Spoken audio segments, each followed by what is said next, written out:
ಸ್ನೇಹಿತರೆ ನಮಸ್ಕಾರ.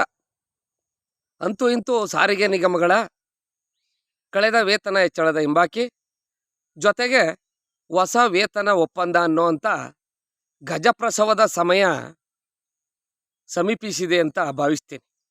ಯಾಕೆಂದರೆ ಮೊನ್ನೆ ಗೌರವಾನ್ವಿತ ಕೂಟದ ಅಧ್ಯಕ್ಷರು, ಇಲ್ಲಿ ತನಕ ಸರಿಸಮಾನ ಸರಿಸಮಾನ ಅಂತಿದ್ದಂಥ ಕೂಟದ ಅಧ್ಯಕ್ಷರ ಬಾಯಲ್ಲಿ ಕಳೆದ ಭಾನುವಾರ ಮೊದಲ ಬಾರಿಗೆ ಜಂಟಿ ಕ್ರಿಯಾ ಸಮಿತಿ ಸಂಘಟನೆಗಳ ಬೇಡಿಕೆಗೆ ಈಗ ನಾನು ಬೆಂಬಲ ಕೊಡ್ತೀನಿ, ಮತ್ತು ಹೊಸ ವೇತನ ಒಪ್ಪಂದ ಆಗಬೇಕಲ್ಲ 2028ಕ್ಕೆ, ಆ ವೇಳೆಗೆ ನನಗೆ ನೀವು ಬೆಂಬಲ ಕೊಡುವುದಾದರೆ ನನ್ನ ಬೆಂಬಲ ಇದೆ ಅಂಥೇಳಿ ಹೇಳಿಕೆ ಕೊಟ್ಟಿರುವುದು ಒಳ್ಳೆ ವಿಚಾರ. ವೇತನ ಹೆಚ್ಚಳ ಹಿಂಬಾಕಿ ಬಗ್ಗೆ ಈ ತಿಂಗಳೇ ವೇತನ ಹೆಚ್ಚಳ ಆಗಬೇಕಾ ಸಂಸ್ಥೆ ನೌಕರರಿಗೆ? ಈ ತಿಂಗಳ ಹಿಂಬಾಕಿಯ ಬಗ್ಗೆ ವೇತನ ಚೀಟಿಯಲ್ಲಿ ಹಿಂಬಾಕಿ ವಿಚಾರ ಸೇರ್ಕೋಬೇಕಾ? ಪ್ರತಿಯೊಂದು ಆಗಬೇಕೋ ಬೇಡೋ ಅನ್ನೋದು ಈಗ ಜಂಟಿ ಕ್ರಿಯಾ ಸಮಿತಿ ಸಂಘಟನೆಗಳ ಅಂಗಳದಲ್ಲಿ ಚೆಂಡಿದೆ. ಈಗೇನು ಮಾಡಬೇಕು ಜಂಟಿ ಕ್ರಿಯಾ ಸಮಿತಿ ಸಂಘಟನೆಗಳ ಮುಖ್ಯಸ್ಥರು? ಆಯಿತು ಬಾ ಚಂದ್ರು, ಈಗ ನಮ್ಗೆ ಬೆಂಬಲ ಕೊಡು, ಮುಂದೆ ಹೋರಾಟಕ್ಕೆ ನಾವು ಬೆಂಬಲ ಕೊಡ್ತೀವಿ ಅಂತ ಅನ್ಬೇಕು. ಹಾಗಂದಾಗ ಸರ್ಕಾರ ಖಂಡಿತ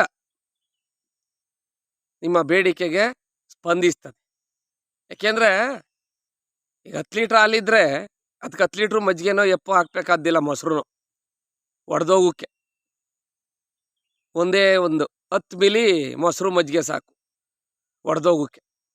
ಇಲ್ದೇರು ಒಂದೋಳು ಇಂಬೆ ಹುಳಿ ಚಿವುಚ್ಬಿಟ್ರೂ ಒಡೆದೋಯ್ತದ ಹಾಲು. ಆ ನಿಟ್ಟಿನಲ್ಲೇ ಈಗ ಸರ್ಕಾರ, ಮುಖ್ಯಮಂತ್ರಿಗಳು, ಸಾರಿಗೆ ಸಚಿವರು ಜಾಣ ನಡೆಯನ್ನು ಅನುಸರಿಸ್ತಾ ಇದ್ದಾರೆ. ಸಾರಿಗೆ ಸಂಸ್ಥೆ ನೌಕರರ ವೇತನ ಹೆಚ್ಚಳ ಹಿಂಬಾಕಿಯ ವಿಚಾರದಲ್ಲಿ ಮುಂದೇನು ಬೇಕಾದರೂ ಆಗ್ಬೋದು. ಆಂಧ್ರ ಪ್ರದೇಶದಲ್ಲಿ ಚುನಾವಣೆ ಪೂರ್ವದಲ್ಲಿ ಜಗನ್ ರಾವ್ ಹೇಳಿದರು, ಸರ್ಕಾರಿ ನೌಕರಾಗಿ ಪರಿಗಣಿಸೋದು. ಅದೇ ಪಕ್ಕದ ಅಖಂಡ ಆಂಧ್ರ ವಿಭಜನೆಯಾಗಿ ತೆಲಂಗಾಣ ಹುಟ್ಕೋತಲ್ಲ, ಹಾಗೇನು ಮಾಡಿದ್ರು ಅವತ್ತಿನ ಸರ್ಕಾರ? 44 ದಿನ ಮುಷ್ಕರ ಆಯಿತು, 44 ಜನ ಸತ್ರು, 44% ವೇತನ ಹೆಚ್ಚಳ ಮಾಡ್ತು. ಕೊನೆಗೆ ಇನ್ನೇನು ಚುನಾವಣೆಗಳಿಗೆ ಕೆಲವೇ ತಿಂಗಳುಗಳಿರುವಾಗ ಸರ್ಕಾರಿ ನೌಕರರಾಗಿ ಪರಿಗಣಿಸಿದೆ. ಮಹಾರಾಷ್ಟ್ರದಲ್ಲಿ ಮುಷ್ಕರ ಆಯಿತು, ಕರ್ನಾಟಕದಲ್ಲಿ 21 ದಿನನೋ 17 ದಿನನೋ ಆಗಿತ್ತಲ್ಲ, ಅದಲ್ಲ, ಅತಿ ಹೆಚ್ಚಿನ ಮುಷ್ಕರ ಮಹಾರಾಷ್ಟ್ರದಲ್ಲೂ ಆಯಿತು. ಕೊನೆಗೇನಾಯ್ತಲ್ಲಿ ಸರ್ಕಾರ ಸರ್ಕಾರಿ ನೌಕರರಾಗಿ ಪರಿಗಣಿಸುವುದಿಲ್ಲ, ವೇತನ ಆಯೋಗ ಜಾರಿಯಾದಾಗ ಯಥಾವತ್ ಅಳವಡಿಸ್ತೀವಿ ಅಂಥೇಳಿ ಸಚಿವ ಸಂಪುಟದಲ್ಲಿ ತೀರ್ಮಾನ ಮಾಡಿರುವುದಾದರೆ ಕರ್ನಾಟಕದಲ್ಲಿ ಯಾಕಾಗುವುದಿಲ್ಲ? ಆಗ್ಬೋದು. 2028ರ ಈ ಸರ್ಕಾರದ ಕೊನೆಯ ಸಚಿವ ಸಂಪುಟದಲ್ಲಿ ಸಭೆ ಸೇರ್ತದಲ್ಲ, ಇನ್ನೇನು ಚುನಾವಣೆ ಘೋಷಣೆ ಆಯ್ತದೆ ಇನ್ನೊಂದು 2-3 ತಿಂಗಳು ಅನ್ನುವಾಗ, ಆ ಸಚಿವ ಸಂಪುಟದಲ್ಲಿ ಸಾರಿಗೆ ಸಂಸ್ಥೆ ನೌಕರರಿಗೆ 1/1/2028ರಿಂದ 7ನೇ ವೇತನದ ಶಿಫಾರಸುಗಳನ್ನು ಅಳವಡಿಸ್ಕೊಳ್ಳಲು ಆದೇಶ ಮಾಡಿದ್ದೀವಿ. ಆಡಳಿತ ವರ್ಗದವರು ಅದು ಆ ಬೆನಿಫಿಟ್ಟು, 7ನೇ ವೇತನದ ಆಯೋಗದ ಬೆನಿಫಿಟ್ಟು ಏಪ್ರಿಲಿಂದೋ ಇಲ್ಲದೆ ಜೂನ್ನಿಂದೋ ಜಾರಿಗೆ ಬರುವಂತೆ ಕ್ರಮ ವಹಿಸುವುದು ಅಂತ ಮಾಡಿಬಿಟ್ಟು ತಿರುಗಿ ಜೂನ್ ಒಳಗೆ ಇಲ್ಲಿ ನೋಡ್ರಪ್ಪ ಮತ್ತೆ ಈ ಸೀಟ್ ಜಾಸ್ತಿ ಆಯ್ತು ಸಾರಿಗೆ ನಿಗಮಗಳ ನೌಕರರಿಗೆ. ಅಷ್ಟೊತ್ತಿಗೇನಿಲ್ಲ, 1,15,000 ಜನ ಅವರೇ, 70,000-80,000 ಜನಕ್ಕೆ ಬಂದಿರ್ತಾರೆ ನೌಕರರು. ಅಷ್ಟಕ್ಕಾಗಲೇ ಕನಿಷ್ಠ ಪಕ್ಷ 50% ರಾಜ್ಯದ 4 ಸಾರಿಗೆ ನಿಗಮಗಳಲ್ಲಿ ವಿದ್ಯುತ್ ಚಾಲಿತ ವಾಹನಗಳು ಕಾರ್ಯನಿರ್ವಹಿಸ್ತಾ ಇರ್ತವೆ. ನಿವೃತ್ತಿಯಾದಂಥ ತಾಂತ್ರಿಕ ಸಿಬ್ಬಂದಿಗಳು, ನಿವೃತ್ತಿಯಾದಂಥ ಚಾಲಕರು, ಆ ಜಾಗಕ್ಕೆ ಬೇರೆಯವರು ಯಾರನ್ನೂ ನೇಮಕಾತಿ ಮಾಡಿಕೊಳ್ಳುವಂಥ ಮನಸ್ಥಿತಿಲಿ ಸರ್ಕಾರಗಳು, ಆಡಳಿತ ವರ್ಗಗಳು ಇರಲ್ಲ. ಹಾಗಾಗಿ ಜಂಟಿ ಕ್ರಿಯಾ ಸಮಿತಿ ಸಂಘಟನೆಗಳ ಮುಖ್ಯಸ್ಥರಿಗೆ ನಾನು ಭಿನ್ನಹ ಇಷ್ಟೆ, ದಯವಿಟ್ಟು ಈಗ ಚಂದ್ರು ಅವರು ಏನು ಹೇಳಿದಾರೋ ಅದಕ್ಕೆ ನೀವು ಕೈ ಜೋಡಿಸಿ 19ರ ಧರಣಿ ಸತ್ಯಾಗ್ರಹ ಏನಿದೆ ಅದಕ್ಕೆ ಮೊದಲು ಒಂದು ಸಭೆ ಸೇರಿ 19ರ ಧರಣಿ ಸತ್ಯಾಗ್ರಹಕ್ಕೆ ಎಲ್ಲ ಒಗ್ಗಟ್ಟಾಗಿದ್ದೀವಿ ಅಂತ ಹೇಳಿದ್ರೆ ಕನಿಷ್ಠ ಪಕ್ಷ 1,15,000 ಜನ ಅವರಲ್ಲ, ಒಂದು ದಿನಕ್ಕೆ 15,000-16,000 ಜನ ವಾರದ ರಜೆ ಇದೆ 4 ನಿಗಮಗಳಲ್ಲಿ. ಅದರಲ್ಲೂ ಉತ್ತರ ಕರ್ನಾಟಕದ ನಿಗಮಗಳಲ್ಲಿ ಏನಿಲ್ಲ, ನೈಟು ಟ್ರೈನಲ್ಲಿ ಹೊರಟ್ರೆ ಬೆಳಿಗ್ಗೆ ಬರ್ತಾರೆ, ಧರಣಿ ಸತ್ಯಾಗ್ರಹ ಮುಗಿಸ್ಕೋತಾರೆ ವಾರದ ರಜೆ ಇರೋರು. ತಿರ್ಗಿ ಸಂಜೆಗೆ ಟ್ರೈನಲ್ಲಿ ಹೊರಟ್ರೆ ನಾಳೆ ಬೆಳಿಗ್ಗೆಗೆ ಹೋಗಿ ಅವ್ರ ಊರಿಗೆ ಕರ್ತವ್ಯಕ್ಕೆ ಅವ್ರು ಹೋಗ್ಬೋದು. ಇನ್ನು BMTCಲಿ ಕರ್ತವ್ಯಕ್ಕೆ ಹೋಗೋರು 12 ಗಂಟೆಗೆ 1 ಗಂಟೆ ಕುಂತಿದ್ದು ಆಮೇಲೆ ಬಸ್ ಹತ್ತು ಹೋದ್ರು ಅವ್ರು ಡಿಪೋಗಳ್ಗೆ ಹೋಗ್ಬೋದು. ಕರ್ತವ್ಯ ಮುಗಿಸೋರು 1 ಗಂಟೆ ಮೇಲೆ ಬಂದರೆ 5 ಗಂಟೆ ಕುಂತಿರ್ಬೋದು. ಕನಿಷ್ಠ ಅಂದರೆ 15ರಿಂದ 20,000 ನೌಕರರು ಆ ಧರಣಿ ಸತ್ಯಾಗ್ರಹ ಭಾಗವಹಿಸ್ರಿ ಅಂತ ತಿನ್ಕೊಳ್ಳಿ. ಷಡಾಕ್ಷರಿ ಅವರು, ನಾನು ಹೇಳ್ದನಲ್ಲ, ರವಿಶಂಕರ್ ಹೇಳ್ತಾರಲ್ಲ, ನಾನು ಬೆಂಗಳೂರಲ್ಲಿ ಗುಡುಗಿದ್ರೆ ಉಡುಪಿ ಮಂಗಳೂರು ಹರ್ಬರ್ನೇ ನಡ್ಗೋಗ್ತದೆ, ಕೈ ಎತ್ತಿ ತಡ್ತಾ ಅಂದರೆ ರಿಯಲ್ ಎಸ್ಟೇಟ್ ಎಗರೋಗುತ್ತೆ, ಇದು ಆರ್ಮುಗಂ ಕೋಟೆ ಕಣೋ ಅಂತಾನೆಲ್ಲ ಕೆಂಪೇಗೌಡ ಫಿಲಮಲ್ಲಿ. ಹಂಗೆ ಷಡಾಕ್ಷರಿ ಅವರ ಗುಡುಗೆಗೆ ಮುಖ್ಯಮಂತ್ರಿಗಳು ಹಳೆ ಪಿಂಚಣಿ ವ್ಯವಸ್ಥೆ ಬಗ್ಗೆ ಸ್ಪಷ್ಟನೆ ಕೊಡ್ತಾರೆ. ಅರ್ಧ ದಿನ ಮುಷ್ಕರ ಮಾಡಿದ್ರೆ ಮಧ್ಯಂತರ ಪರಿಹಾರ ಕೊಡ್ತಾರೆ. ಮುಂದೆ ಆಗಸ್ಟ್ 29ರಿಂದ ನಾವು ಮುಷ್ಕರಕ್ಕೆ ಹೋಯ್ತೀವಿ ಅಂದರೆ ಮಧ್ಯರಾತ್ರಿಯಲ್ಲಿ ಸಚಿವ ಸಂಪುಟ ಸೇರಿ 7ನೇ ವೇತನದ ಶಿಫಾರಸುಗಳನ್ನು ಅಳವಡಿಸ್ಕೊಳ್ಳುವಂತೆ ಆದೇಶ ಮಾಡಿದ್ದೀವಿ ಅನ್ನೋದಾದರೆ ಖಂಡಿತ ಷಡಾಕ್ಷರಿ ಅಲ್ಲ. ಅದರ 10ರಷ್ಟು ಷಡಾಕ್ಷರಿಗಿಂತ 10 ಪಟ್ಟು ಭಯ ಸಾರಿಗೆ ನಿಗಮಗಳ ಸಂಘಟನೆಗಳಿಗೆ ಸರ್ಕಾರ, ಮುಖ್ಯಮಂತ್ರಿಗಳು, ಸಾರಿಗೆ ಸಚಿವರು ಬೆಲೆ ಕೊಡ್ತಾರೆ. ಶಕ್ತಿ ಯೋಜನೆ ಇದೆ, ಖಾಸಗಿ ವಾಹನಗಳೆಲ್ಲ ನಿಂತೋಗವೆ, ಬ್ಯಾಟ್ರಿ ಡೆಡ್ ಆಗವೆ, ಸುಮಾರು ಜನ ಸರೆಂಡ್ರು ಮಾಡಿಬಿಟ್ಟವ್ರೆ, ದಾಖಲಾತಿಗಳೆಲ್ಲನೇ. ಅವು ಬಸ್ಸು ಸ್ಟಾರ್ಟ್ ಆಗೋಕ್ಕೆ 1 ದಿನ ಬೇಕು.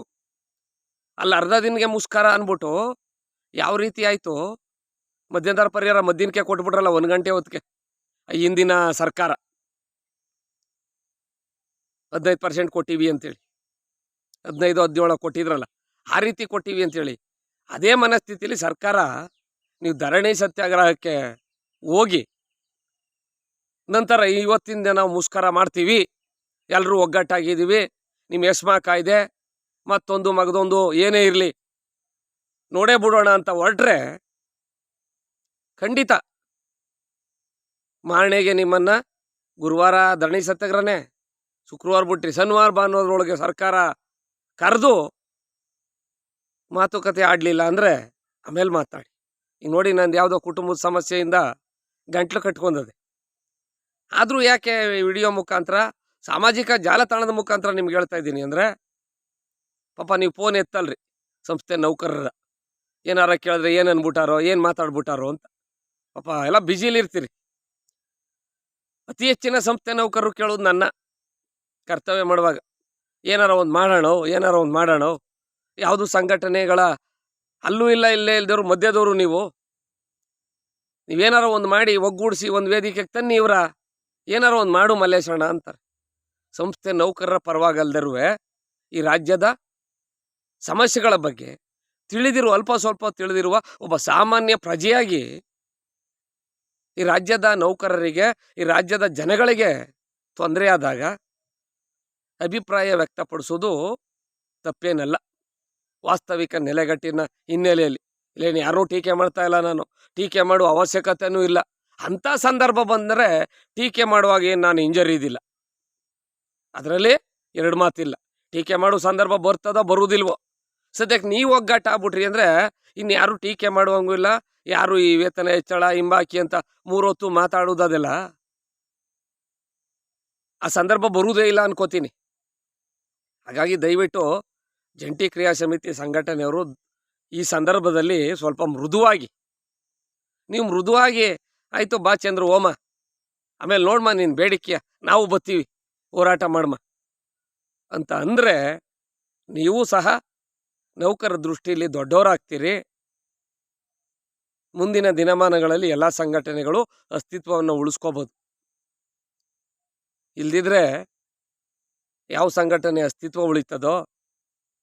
ವೇತನ ಹೆಚ್ಚಳ ಸರ್ಕಾರದ ಏಕಪಕ್ಷೀಯವಾಗಿ ಆಗೋದ್ರೆ ಯಾವ ಸಂಘಟನೆಗಳು ಬಲಿಷ್ಠವಾಗ್ತವೋ ಅದು ಮುಂದಿನ ಸಂಸ್ಥೆಯ